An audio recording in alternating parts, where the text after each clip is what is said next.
इसके पहले कि हम अपने मानस पिता, दलितों के मसीहा,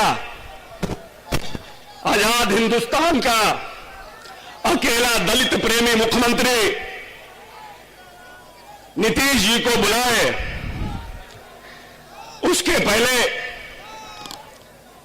आचार्य किशोर कुणाल ने एक किताब लिखी है, जिस किताब का नाम है दलित देवो भव, और उसके माध्यम से उन्होंने दिखाया है कि पहले कैसे दलितों के साथ व्यवहार होता था और कैसे दलित परिवार के लिए किस तरह के साहित्य का प्रयोग होता था।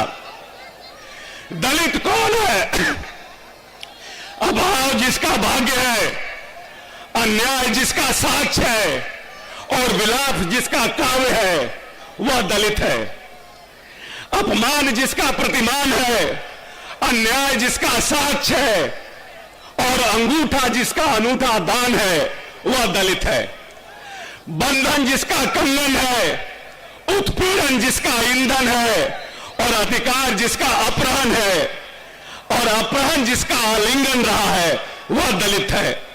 विपत्ति जिसकी नियति है, संपत्ति जिसकी स्मृति है और क्रांति जिसकी प्रसूता प्रवृत्ति है, वह दलित है। इसीलिए माननीय नेता ने जो पहले दलितों के लिए साहित्य था, उसको बदलने का काम किया है।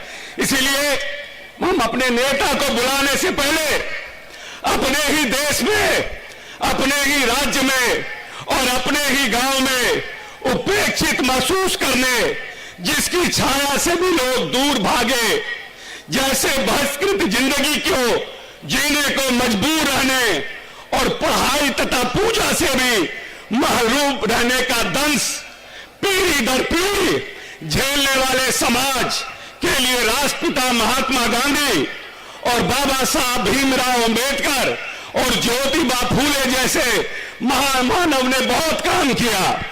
लेकिन इन महान मानवों ने हमारे समाज के लोगों के इज्जत के साथ जिंदगी जीने के लिए सामाजिक और राजनीतिक माहौल बनाया।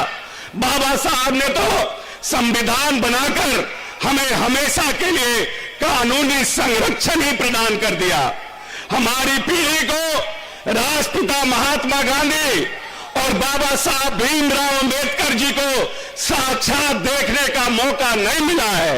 लेकिन हम सभी भाग्यशाली हैं कि महात्मा गांधी और बाबा साहब के मूल्यों और सिद्धांतों और विचारों को धरातल पर उतारने एवं योजनाओं का निर्माण कर उसको क्रियान्वयन करने वाले महामानव, महापुरुष, हम लोगों के मानस पिता, हमारे सदैव श्री नीतीश कुमार जी, माननीय मुख्यमंत्री, बिहार का आशीर्वाद हम सभी को मिलता रहा है।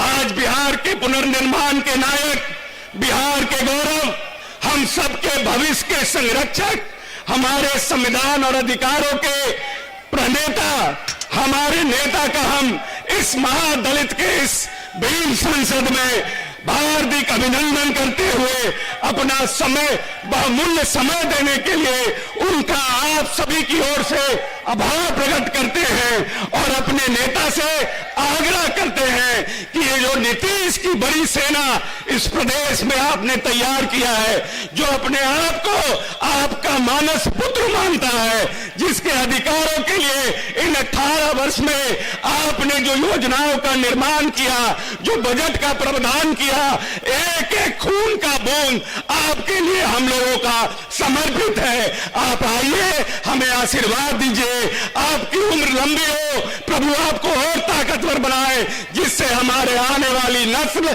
हमारे आने वाली पीढ़ी आर्थिक, राजनीतिक और सामाजिक रूप से सबल हो सके। माननीय नीतीश कुमार जी। पनोरमा ग्रुप, जो सोचता है वो करता है। ये लो, मुंह मीठा करो। आज मैंने अपना जॉब छोड़ दिया, अब हम पूर्णिया वापस जाएंगे। जॉब छोड़ दिया है? मतलब ये घर कैसे चलेगा? हम करेंगे क्या? और माँ बाबूजी क्या बोलेंगे? इसलिए मैं एक और मिठाई का डब्बा लाया। अपने बिजनेस के लिए लोन अप्रूव हो गया। अरे लोन अप्रूव हो गया वो तो ठीक है, लेकिन पूर्णिया में हम रहेंगे कहाँ? अपना घर भी तो नहीं है वहाँ। इसलिए तो एक और मिठाई का डब्बा अलग से लाया हूँ। हमने पूर्णिया में घर ले लिया है, पूर्णिया के ई होम्स पैनोरमा में। पूर्णिया में पैनोरमा ग्रुप लेकर आए हैं ई होम्स पैनोरमा। बड़ा घर, आलीशान जिंदगी और अत्याधुनिक सुविधाओं के संग। अरे अरे, अब क्यों मुंह मीठा करवा रही हो? क्योंकि हम घर वापसी जो कर रहे हैं। घर वापसी की खुशी पूर्णिया में ई होम्स पैनोरमा के संग। E Homes Panorama, luxurious lifestyle redefined.